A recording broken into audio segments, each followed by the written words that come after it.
Yeah, yeah. That was movie number 3, Easy Virtue. What do we think of that?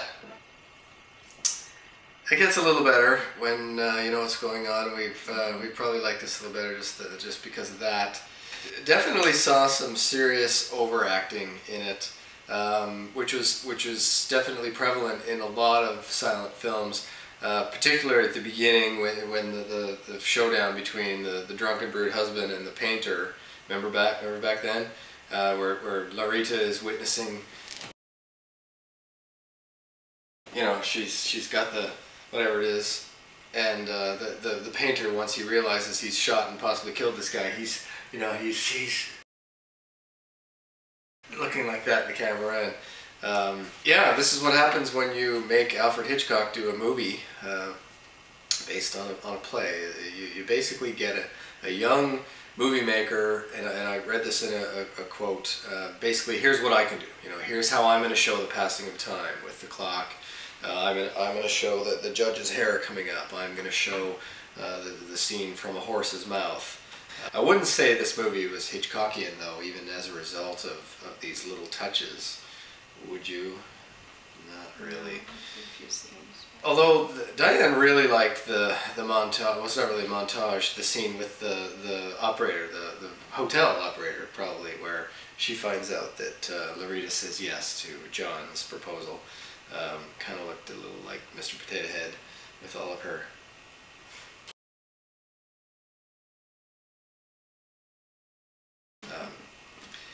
Things to come, a domineering mother. You know, we definitely had that in this one. We'll see that actress again briefly in another jury scene, a big jury deliberation scene in the movie Murder, which is coming up. I think that's maybe movie number 8 or so, maybe 7.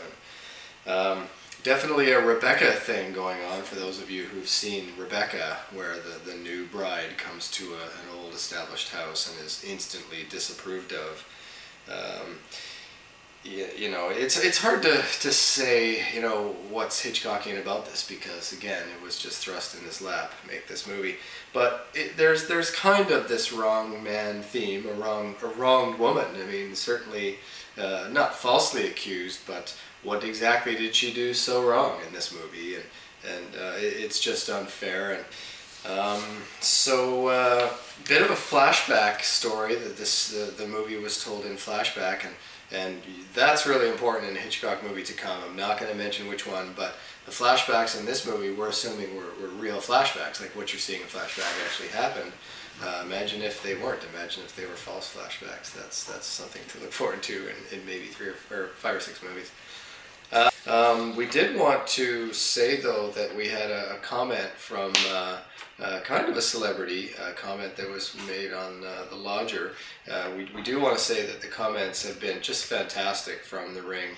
Pam had some really touching comments about she used to dress her little sister up in some of the clothes from the 20s and recognize some of those clothes. And again, Donna had fun comments, and Jackie and Dave had good comments, and Richard noticed the kitty cameo. I don't see the cat. I hear the cat, but I don't see the cat yet making the Hitchcock cameo. That was clever.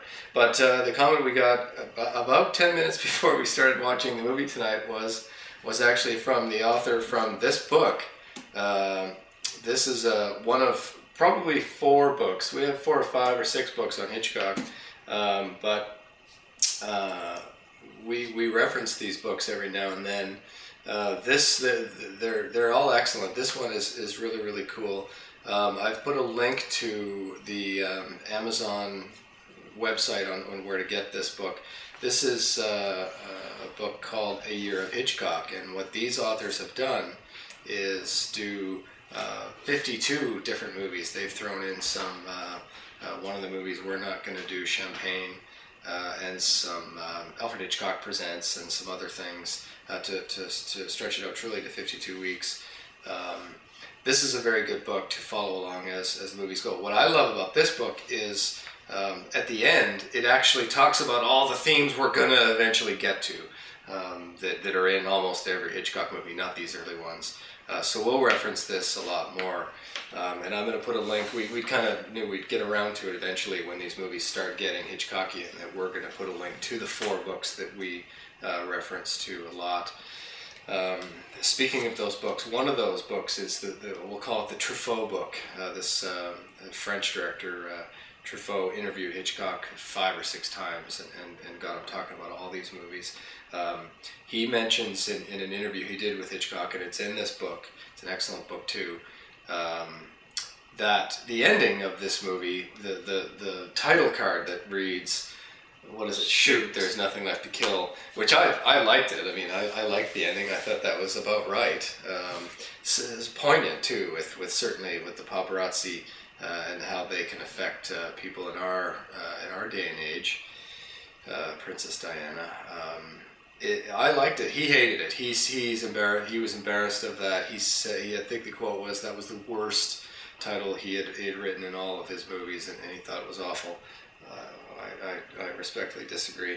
A good question that we'll certainly not need to answer from a few movies from now is, would we recommend this to non-Hitchcock fans? And wow, no, we wouldn't recommend this or The Ring. It's just not that interesting. Hugely dated.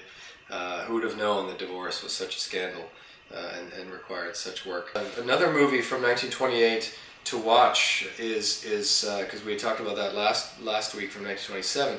The 1928 is one that we watched recently was Charlie Chaplin's The Circus. Very funny, probably his funniest movie. We had it on, and our 11-year-old son came in and watched for a bit and instantly started giggling. They're very well done. It's not a fair comparison because that's been heavily restored. It's a Charlie Chaplin movie, so the music is spot on, and the budget was huge. I mean, Charlie Chaplin was already a huge star in 1928. But if you're looking for a laugh and you want to see something to compare 1928, The Circus by Charlie Chaplin. We'll talk a little more next week with a movie also from 1928, about 1928, and other movies from that era. Was that it? Big things from that. So yeah, we're glad we saw that one. That definitely. I like the Princess Leia hair towards the end. I think there's lots of shots of Sarah. The ex-girlfriend with her very cool Princess Leia hair.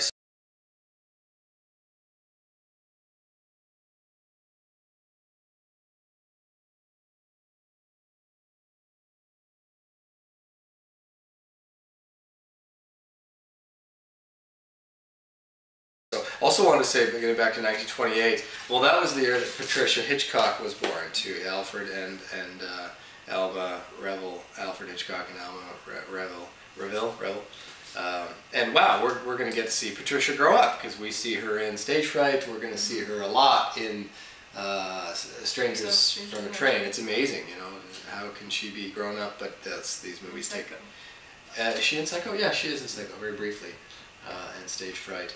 I think Janet Leigh was actually born either in 1927 or 1928, and we're really going to see a grown-up version of her in Psycho, speaking of Psycho. So, very good. So, glad you watched with us. Hope this wasn't too awful for you. Speaking of week, we're going to probably be the lowest of the ebb of this. 1928's The Farmer's Wife, also a play turned into a movie. We're going to find a good reason to watch this one. We'll make it fun somehow. Boy, it'll be what it is. But after that, I promise you things will get better. So thanks for watching again. Thank you so much for the comments. It's really been great. I think the website is about to reach its 600th hit. So again, wow, thanks for everything. Thanks for all that. So until next time, from our couch to yours, we shall see you next week for movie number 4 from 1928, The Farmer's Wife. See you then.